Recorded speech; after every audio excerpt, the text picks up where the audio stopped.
ये दोनों ऐसी ही बात है जैसे हम श्री कृष्ण की सेवा खूब करें, लेकिन श्री कृष्ण क्या कहते हैं ये नहीं माने, ये हो गए भक्त। माने श्री कृष्ण को कपड़े खूब अच्छे पहनावे, भोग अच्छे पहनावे, भोग लगावे, ज्योति पहनावे, लेकिन श्री कृष्ण आज्ञा करते हैं वो नहीं सुने, ये हो गए दुराग्रही भक्त। और दुराग्रही ज्ञानी कौन है? बोले श्री कृष्ण जो कहते हैं वो तो दिन भर सुने, दिन भर पढ़े, दिन भर सुनावे, लेकिन श्री कृष्ण को भूख लगी है कि प्यास लगी है कि उनको विश्राम करना है, इसका ध्यान न रखें, ये दुराग्रही ज्ञानी। और इसको साधु लोग अपनी भाषा में बोलते हैं ज्ञानी मारे बकाए बकाए और भगत मारे खवाए खवाए। जो भक्ति प्रधान व्यक्ति होता है खूब खिलाता है, गुरुजी खूब खाओ खूब खाओ खूब खाओ। गुरुजी क्या कहते हैं इसको सुनने की जरूरत है, खूब खिलाओ गुरुजी को महाराज। हाँ। और कई लोग तो महाराज ऐसे भी होते हैं, महाराज आपने उनके यहाँ तो इतना खाया था, उस समय भूख लगी थी या स्वास्थ्य ठीक था, अब ये कोई शर्त तो नहीं कि उनके यहाँ खाया था तो हमारे यहाँ भी इतना ही खाओ। ये भक्तों जो विवेकहीन जो भक्ति है ना भगवान, तो इसलिए ये भागवत ग्रंथ कितना विलक्षण ग्रंथ है, ज्ञान और भक्ति का विलक्षण समन्वय। उन्हीं गोपियों को श्री कृष्ण ने उपदेश दिया जिनके यहाँ माखन चोरी की, जिनका चीर हरण किया, जिनके साथ महाराज किया, आज उन्हीं गोपियों को ज्ञान का, ब्रह्म ज्ञान का, तत्व ज्ञान का उपदेश देते हैं भगवान। और गोपियों को हृदय में श्री कृष्ण की आत्मानुभूति हो जाती है। लेकिन और एक समन्वय, गोपियों ने कहा प्रभु हमारी जो वियोग व्यथा है वो तो कहो बहुत कम हो गई आपके इस उपदेश से, अनुभूति से, लेकिन एक वरदान दे दीजिए। क्या?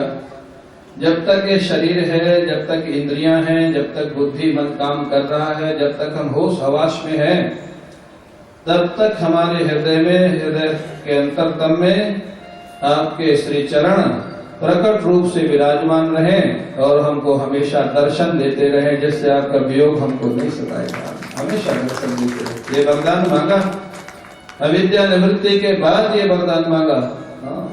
इसलिए जो अपने को वेदांती मानते, ज्ञानी मानते हैं, उनको इस प्रसंग को समझना चाहिए। अरे जीवन परिवर्तन तो भक्ति से होगा, ज्ञान तो यथार्थ की अनुभूति कराता है। जीवन में रस, जीवन में अनुभूति, जीवन में आनंद, ये तो भक्ति का परिणाम है। बड़े बड़े महापुरुषों को देखा जाता है, भगवान की कथा सुनते हैं। अरे सनकादि ब्रह्मनिष्ठ महापुरुष और दिन भर भगवान का गुणानुवाद करते हैं या कथा करते हैं। भगवान शंकराचार्य जिनके अवतार माने जाते हैं, भगवान शंकर कभी राम कथा, कभी कृष्ण कथा पार्वती जी को सुनाते हैं। तो करेगा क्या? अविद्या निवृत्ति के बाद, ज्ञान होने के बाद क्या करेगा? क्या ईंटा पत्थर जोड़ेगा?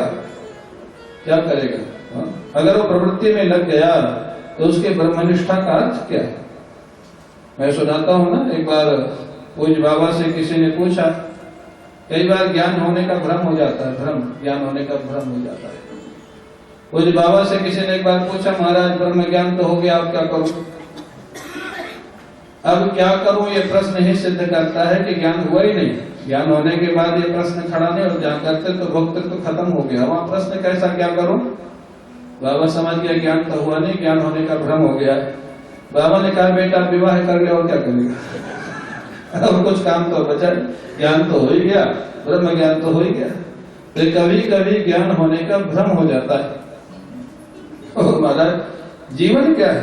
हमारे गुरुदेव का जीवन जिन लोगों ने देखा है, दिन भर सत्संग, दिन भर प्रभु चर्चा, हरि चर्चा, लेटे हैं तो रामायण का पाठ सुन रहे, रामचरितमानस का पाठ सुनते थे। सब लोग महाराज नियम से पाठ सुनाते थे, सेवा करते थे। गोपियों ने वरदान मांगा, भगवान ने वरदान दिया। अब महाराज वहां बड़े बड़े संत आए हुए थे कुरुक्षेत्र में, सबका स्वागत सत्कार हुआ।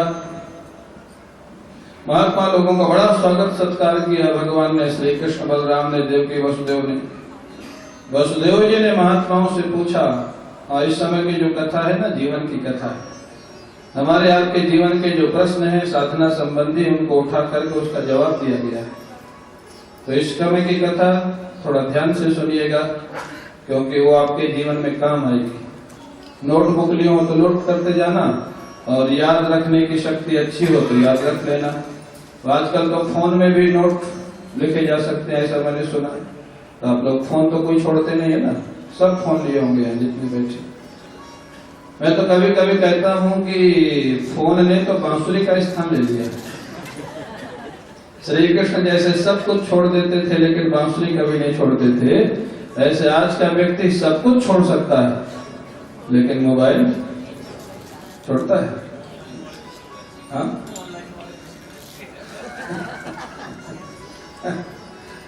स्वामी जी कहते हैं पहले ऋषि मुनि जंगल में रहते थे, साधना करते थे, तपस्या करते थे। बोले आजकल ऑनलाइन रहते हैं। बोले आजकल ऑनलाइन रहते, पहले जंगलों में रहते थे, आजकल ऑनलाइन रहते। तो ये जो है ना हाल ठीक है, तो आप उसका सदुपयोग करो ना, मिसयूज मत करो, सदुपयोग करो।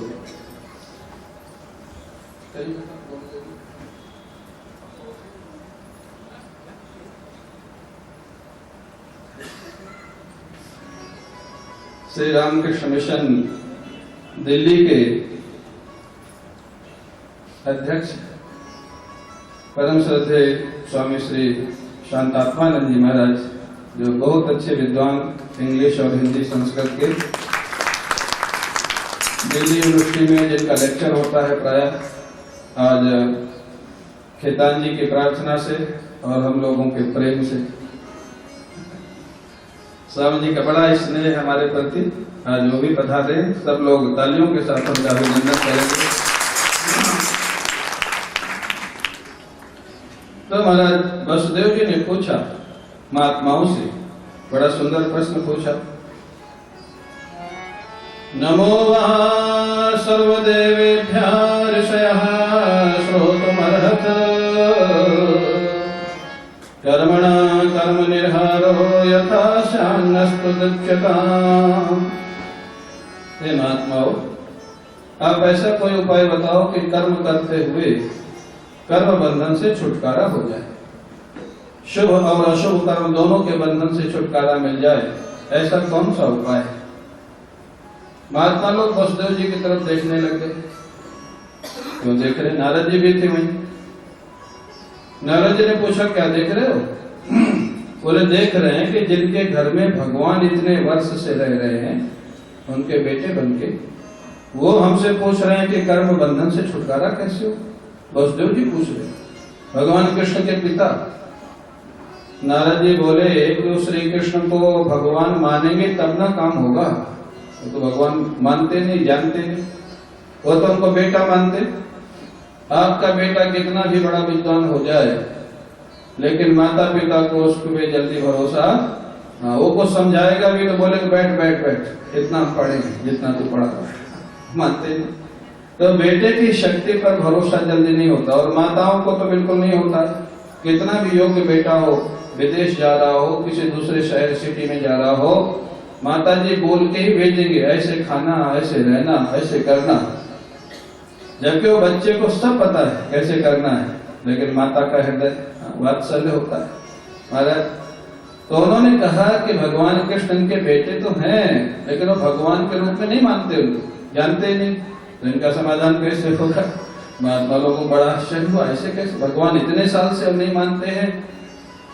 नारद जी ने दूसरी बात कही, बोले कभी कभी जो बहुत ज्यादा निकट रहता है ना, उसके महत्व को व्यक्ति नहीं जानता है, उसके वैभव को नहीं जानता है, उसकी विशेषताओं को नहीं जानता है। अत्यधिक सानिध्य जहाँ हो जाता है, सन्निकर्ष हो जाता है। और एग्जाम्पल दिया गया, जैसे गंगा किनारे रहने वाला व्यक्ति रोज गंगा स्नान करता है? नहीं करता है। बाहर से जो जाएगा, वो भले कितनी ठंडी हो, कितनी गर्मी हो, कितनी बरसात हो, वो जरूर डुबकी लगाएगा।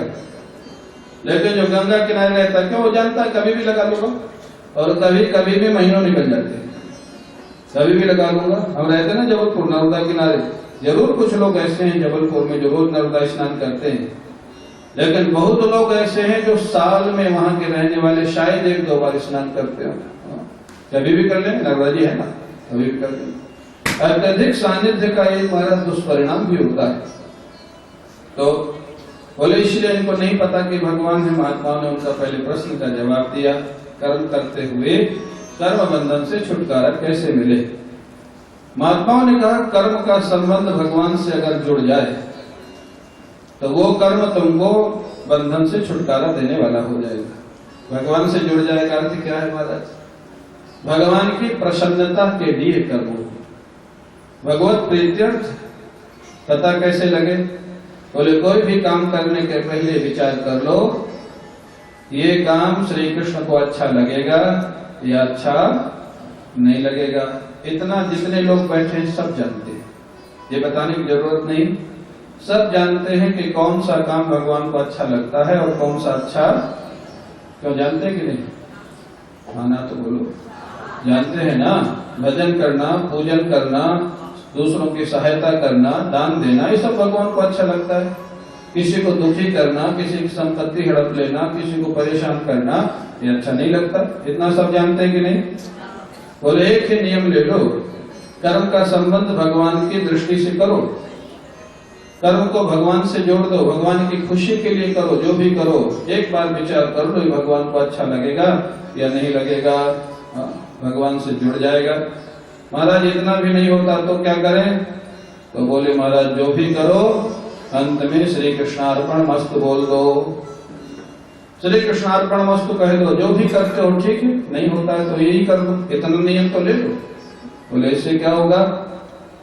मानो आपके गाली देने की आदत है और ये ब्रज है, यहाँ तो महाराज वैसे लोग गाली देते हैं, बिना कारण गाली देते हैं। आपस में दो मित्र बात करेंगे तो गाली दे के बात करेंगे, ब्रज में गाली दे के बात करते हैं और थोड़ा गपशप भी बहुत करते हैं, माने झूठ बोलते। और अगर उनको बोल दो तुम झूठ बोल रहे हो, बोले तेरी समझ झूठ नहीं बोल रहे हो, मतलब समझ गए, तुम्हारी सौगंध में झूठ नहीं बोल रहा हूं। माने अगर झूठ बोलने का भी दोष लगेगा तो किसके लगेगा? तुमको, क्योंकि सौगंध तो तुम्हारी खा रहा हूं ना, अपने नहीं खाते। यहाँ के ठाकुर, यहाँ के ब्रजवासी बड़े महाराज, बस समझ लीजिए। तो कहते हैं कि अगर आपकी आदत ही पड़ गई है गाली गलौज करके बात करने की, और गुरु जी ने नियम दिला दिया कि कुछ भी काम करो अंत में श्री कृष्णार्पण अस्तु बोलना है, फिर क्या होगा? मान लीजिए अगले दिन किसी को आपने गाली दी और फिर अंत में क्या बोलोगे? क्या बोलोगे? श्री कृष्णार्पणम अस्तु। तो फिर वो गाली कहाँ जाएगी? हाँ, भगवान के पास जाएगी ना। इसलिए थोड़ा भी भगवान के प्रति रिस्पेक्ट होगा, प्रेम होगा, भाव होगा, तो अगले दिन से फिर गाली देने की हिम्मत, गाली देना छूट जाएगा। ये तरीके, ये महात्माओं के तरीके व्यक्ति को मोड़ने के लिए। तो भगवान की खुशी के लिए कर्म करो तो कर्म का संबंध भगवान से जुड़ जाएगा। वो भी नहीं होता तो जो भी काम करो भगवान को कृष्णार्पण मस्तु करते चलो। धीरे धीरे आपके गलत कर्म छूटते जाएंगे, अच्छे कर्म होने लग जाएंगे। और महात्माओं ने कहा वसुदेव जी ये तो तुम्हारे प्रश्न का जवाब है। और एक बात हम अपनी तरफ से बता दें, जिन भगवान को तुम पाना चाहते हो वो भगवान तो इतने वर्ष से तुम्हारे घर में तुम्हारे बेटे बन के रह रहे हैं, पुत्र बन के, श्री कृष्ण और बलराम। यही दोनों भगवान के अवतार हैं जिनको तुम पाना चाहते हो। वसुदेव देवकी को बड़ा आश्चर्य होता है, अरे भगवान हमारे घर में इतने दिन से और हम पहचानते ही नहीं। यही और यही होता है हमारे गुरुदेव के जीवन में। हमने देखा है हमारे गुरुदेव इतने वर्ष तक हम लोगों के बीच में रहे, और अब जो भी आता है उससे अगर उससे संस्मरण सुना जाए कि तुम गुरुजी से कैसे जुड़े, क्या क्या अनुभव हुआ, क्या क्या लाभ लिया, वो सुनाते हैं। लेकिन 80 से 90% लोगों का एक ही कहना है कि गुरुजी से जितना लाभ लेना चाहिए था हम लोग नहीं ले सके, क्योंकि वो जीवन काल में हम उतना पहचाने नहीं कि साक्षात भगवान के रूप है। यही होता है, प्रायः यही होता है। कुछ लोगों ने जरूर पहचाना, लाभ लिया, लेकिन बहुत कम, प्रतिशत उसका बहुत कम है। इसी प्रकार से महाराज महात्माओं ने समझाया, बड़ा उनका आदर सत्कार हुआ। महात्मा लोग गए। इधर ब्रजवासी और द्वारिकावासी बहुत दिन तक कुरुक्षेत्र में रहने के बाद एक दूसरे से विदा लेकर के वापस जाते हैं। द्वारिका पहुंचने के बाद बलराम का नियम था रोज प्रणाम करना, माता पिता को प्रातः काल करके प्रणाम किया वसुदेव जी ने कहा, श्री कृष्ण महात्मा लोगों ने बताया है तुम साक्षात भगवान हो, ऐसी लीला करते रहे कि हम पहचान नहीं पाए। भगवान कृष्ण समझ गए कि अब तो जीवन लीला आगे बढ़ रही है, अब छिपाना ठीक नहीं। उन्होंने कहा, पिताजी बिल्कुल ठीक कहा है उन्होंने, और केवल मैं ही भगवान नहीं हूँ, तत्व दृष्टि से जो मैं हूँ वही आप हैं, जो आप हैं वही मैं हूँ। ज्ञानोपदेश कर दिया वसुदेव जी को, ये संसार भी मेरा ही रूप है, आप भी मेरे रूप हैं, एक ही रूप सारा संसार है महाराज, एक ही ब्रह्म का विवर्त, माया का परिणाम, ये सारा संसार। वसुदेव जी की अविद्या की निवृत्ति हो गई। देखो खेल खेल में दो दो उपदेश में अविद्या की निवृत्ति हो जाती है, ऐसे प्रेमी पुरुष हैं लोग। लेकिन देवकी मैया, माताओं के हृदय में इतना वात्सल्य होता है, बच्चे के प्रति इतना प्रेम होता है, तो वहां ज्ञान होना थोड़ा कठिन काम होता है। देवकी मैया को जाके प्रणाम किया श्री कृष्ण बलराम ने। देवकी मैया ने कहा कि कन्हैया, महात्मा लोग कह रहे थे कि तू भगवान है। उनकी बात से ही श्री कृष्ण को अंदाजा लग गया कि अभी भी माँ को भरोसा नहीं है कि मैं भगवान हूँ। महात्मा लोग कह रहे थे कि तू भगवान है, ऐसे कोई बोले तो मतलब रिस्पेक्ट तो है नहीं, समझ गए भगवान तो मानती नहीं है, महात्माओं कहने से कहे हाँ माँ, महात्मा लोग कहते तो हैं कि मैं भगवान हूँ, आप आदेश करो अगर तू भगवान है। अगर फिर लगा दिया, अगर तू भगवान है तो तेरे जन्म से पहले मेरे 6 बच्चों को कंस ने मार डाला था। वो बच्चे कहाँ चले गए, कहाँ होंगे, मेरे से मिल भी नहीं पाए। अगर तू भगवान है तो उन बच्चों को खोज, उनको जीवित करके मेरे पास ले आ। माने अगर भगवान भी मिल जाए तो माँ क्या काम करवाएगी, बच्चों को ले आओ भगवान से। ये माँ का इतना, इसलिए आप जानते हैं पिता से 10 गुना बड़ा स्थान माँ का है। माँ का इतना वात्सल्य होता है बच्चों के प्रति। बच्चा कुछ गलती भी करे, मान लो छोटे बच्चों को मैंने देखा है कई बार, अगर स्कूल नहीं गया और पिता ने डांटा क्यों नहीं गया तो बच्चा तो डर जाता है।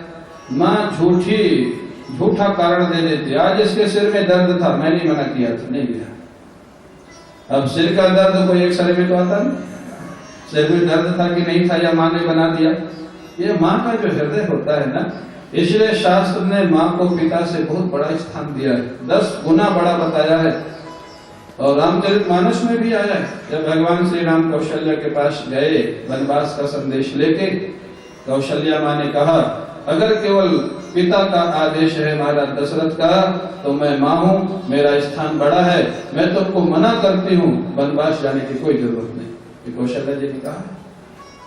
भगवान श्री राम ने कहा कि कई माँ ने भी कहा है, फिर कौशल्या मौन हो गई। अगर माँ ने भी कह दिया है तो अब मेरे पास कोई उपाय नहीं, राम अब तुम जाओ, हम लोगों का पुण्य समाप्त हो गया है, इसलिए तुम जा रहे हो। फिर कौशल्या ने नहीं रोका, वहां भी ऊपर समझाया है। तो माताओं का स्थान, जो लोग कहते हैं सनातन धर्म में माताओं की निंदा है, कोई निंदा नहीं। सनातन धर्म जितना माताओं का आदर करता है शायद कोई धर्म करता हो। जहाँ हमारी शिक्षा प्रारंभ होती, मातृदेवो भव, पहला वाक्य क्या है, मातृदेवो भव, पितृदेवो भव, आचार्य देवो भव। और इतना ही नहीं, अगर सुलोचना किसकी पत्नी है मालूम है आप लोगों, सुलोचना मेघनाद राक्षस की पत्नी है सुलोचना, मेघनाद राक्षस की, लेकिन वो सती है। हमारे यहाँ कितना आदर है माताओं का। अगर मेघनाद राक्षस की पत्नी भी सती है सुलोचना, तो आज हमारे घर की कन्याओं का, अनेक कन्याओं का नाम रखा जाता है सुलोचना। ये तो नहीं कहा गया कि राक्षस की पत्नी थी, महिला थी तो नाम नहीं रखो, सुलोचना नाम रखा जाता। कैकेयी ने अच्छा काम नहीं किया, इसलिए आज किसी घर की कन्या का नाम कैकेयी मिला कि नहीं, किसी कन्या का नाम कैकेयी नहीं होता है। तो अगर अब कोई माता शूर्पणखा बन जाए, कैकेयी बन जाए, मंथरा बन जाए, तो उसको क्या किया जाए। अब वो तो हमारी संस्कृति है, दोष को दोष कहना, गुण को गुण कहना, लेकिन सामान्य रूप से। और इतना ही नहीं, संन्यास लेने के बाद भी अगर सन्यासी व्यक्ति, जैसे हम हैं, स्वामी जी हैं, सन्यासी का पिता सामने आ जाए तो पिता अपने सन्यासी पुत्र को प्रणाम करेगा, और सन्यासी की माँ सामने आ जाए तो सन्यासी पुत्र अपनी माँ को प्रणाम करेगा, माँ सन्यासी पुत्र को प्रणाम नहीं करेगी। इतना बड़ा स्थान माताओं का। उसके बाद कोई कैसे कह सकता है कि सनातन धर्म में माताओं में महिलाओं की निंदा? कोई निंदा नहीं। निंदा है तो शूर्पणखा की, निंदा है तो ताड़का की है, निंदा है तो मंथरा की है, माने दोष की निंदा है, महिला की निंदा नहीं। तो महाराज देवकी माँ को भगवान बच्चे वापस लाके दे देते हैं, उनको दूध पिलाया। वो बच्चे तो शापित थे, दूध पी करके शाप मुक्त हो गए, स्वर्ग को चले गए। देवकी माँ को लगा अरे इतने ही संसार का संबंध, इनका काम बन गया, काम बनने के बाद तुरंत छोड़ के चले गए। अरे मेरा कन्हैया ही अच्छा है जो कभी मेरे को छोड़ के नहीं जाता है। उनसे भी वैराग्य हो गया। देवकी मैया का भी भगवान कृष्ण के प्रति पूर्ण अनुराग हो गया। इस प्रकार से भगवान का परिवार बहुत बढ़ा। कितना बढ़ा जानते हो? कितना बढ़ा? यदुवंश कितना बड़ा हो गया मालूम? 3,88,00,000 अध्यापक रखे गए उनके बच्चों को पढ़ाने के लिए। 3,88,00,000 अध्यापक थे यदुवंश के बच्चों को पढ़ाने के लिए। इतना विशाल यदुवंश हो गया था। उस यदुवंश में भगवान बड़े प्रेम से सबका पालन पोषण करते थे, बड़े आनंद से रह रहे थे। इस प्रकार 10वां स्कंध यहाँ विश्राम लेता है। अब आगे 11वां स्कंध आएगा जिसमें बड़ी अच्छी अच्छी बातें हैं। आप लोग थोड़ा संकीर्तन करें, उसके बाद 11वें स्कंध की चर्चा करेंगे। बोलिए द्वारिकाधीश भगवान की, द्वारिकाधीश भगवान की। प्रेम से बोलिए। आज तो द्वादशी है ना, एकादशी नहीं है ना।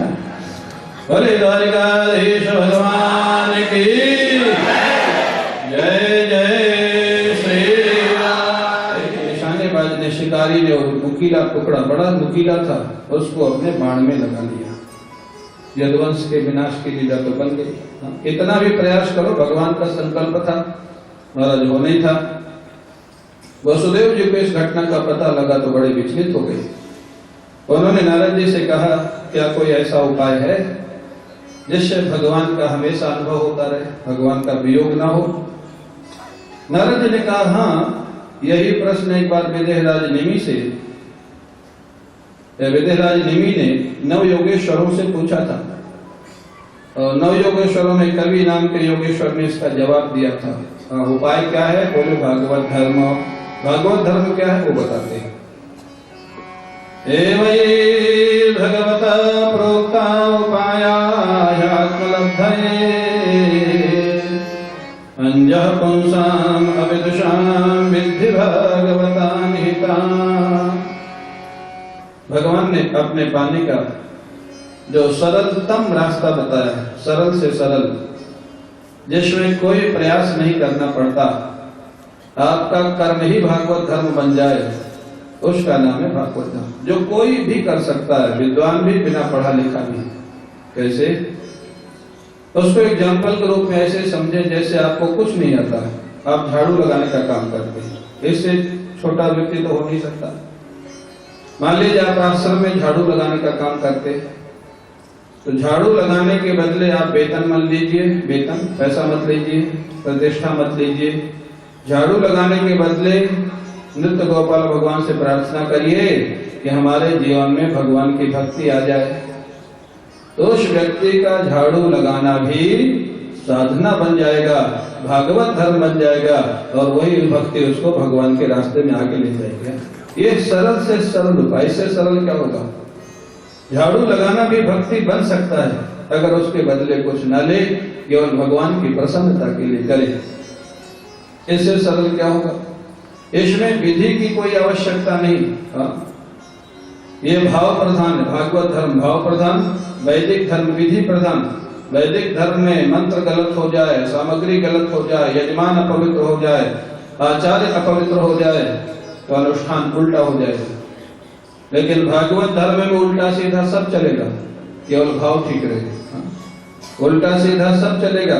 पूज्य रोटीराम बाबा सुनाते थे, बोले एक ग्वालिया को ऐसे सत्संग में उसने सुन लिया कि बिना गुरु बनाए कल्याण नहीं होता है, गुरु बनाए बिना कल्याण नहीं होता, सुन लिया। अब वो ग्वालिया को धुन सवार, गुरु बनाना गुरु बनाना गुरु बनाना, गांव को गाय चराता था।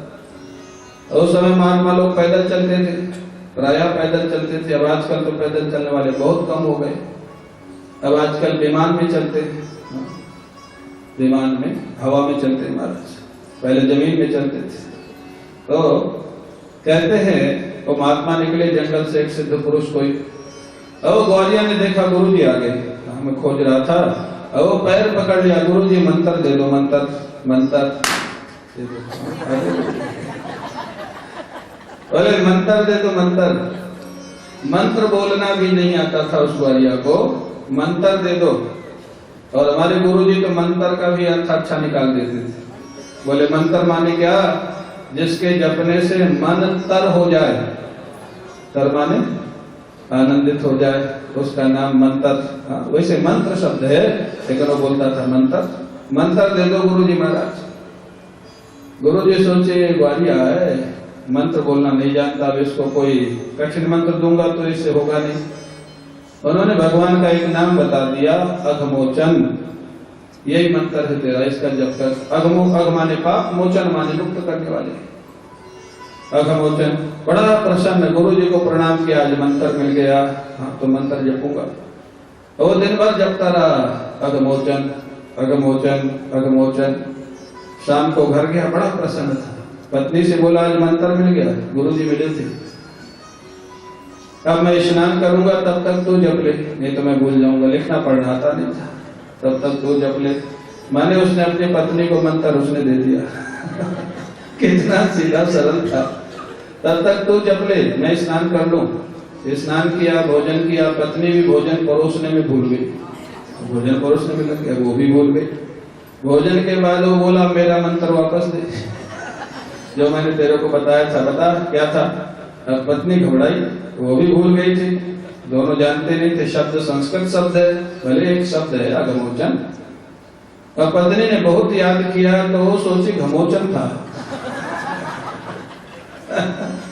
घमोचन था। घमोचन तो बोलते हैं गांव में लोग, जो थोड़ा बेवकूफ टाइप का आदमी उसको बोलते घमोचन है, घोंचू जिसको बोलते हैं, तो बोलते हैं वो घमोचन था, घमोचन। अब उस पति को लगा तो सही कि घमोचन नहीं था, लेकिन अब क्या था वो भी तो नहीं पता है। ठीक है, अब यही होगा। अब वो जपता है, रोज बड़े भाव से जपता है, घमोचन घमोचन घमोचन घमोचन घमोचन। जैसे आप लोग हंस रहे हैं, ऐसे भगवान भी हंस रहे।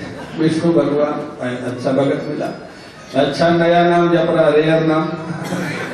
जो अभी तक न विष्णु सहस्त्र नाम में, न गोपाल सहस्त्र नाम में किसी ने आविष्कार ही नहीं किया इस नाम का। हमारे स्वामी मुक्तानंद जी जैसे विद्वान ने भी नहीं किया। घमोचन जप रहा है, घमोचन घमोचन। 1 महीना, और इतना भाव से जपता था, कभी कभी रोमांच हो जाए, कभी कभी आंखों से आंसू आ जाए।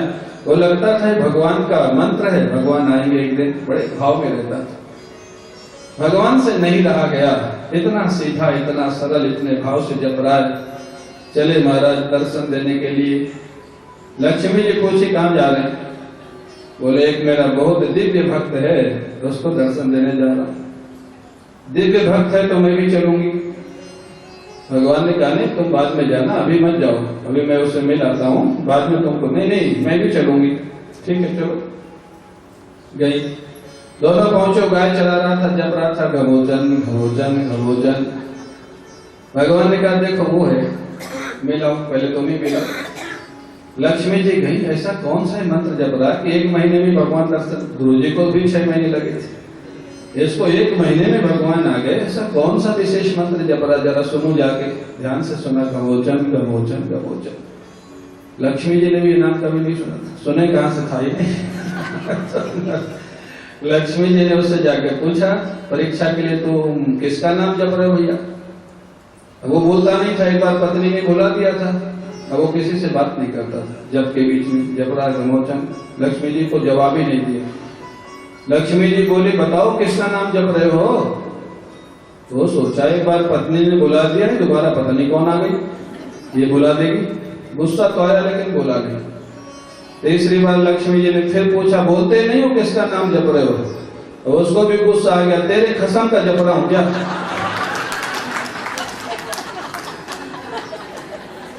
अब जो बोले तेरे कसम का जप रहे हो, लक्ष्मी जी भागी वहां से। भगवान के पास आए, बोले आप ही का जपरा है, मेरे कसम तो आप ही है। वो तो आपकी पत्नी को भी पहचानता है, इतना ऊंची स्थिति है उसकी। आपको तो जानता है, मेरे को भी जानता है। हाँ, मेरे को बोला आपकी कसम का जपरा। भगवान इतना हंसे। मैंने कहा था ना कि मत जा। वो मेरा अलग ढंग का भक्त है। भगवान ने उसको दर्शन दिया, आनंदित किया। भगवान का प्रेमी भगत था। कहने का अर्थ क्या है कि जहाँ भक्ति का प्रश्न है वहाँ विधि सेकेंडरी होती है, गौण होती है।